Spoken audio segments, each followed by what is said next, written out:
လမ်းကျရက်ကွက်တန်းလေးကမြေကွက်အကြောင်းလေးနဲ့မိတ်ဆက်ပေးပါစေမင်္ဂလာပါကိုကျော်ကြီးအိမ်ချမ်းမြေမန္တလေးမှာကြိုဆိုလိုက်ပါလေ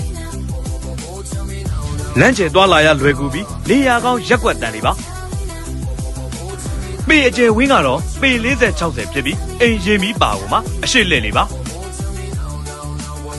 ဆောက်ရစာတဲ့အနေနဲ့ကတော့စလစ်မူရင်းမြေကွက်လေးပဲဖြစ်ပါတယ်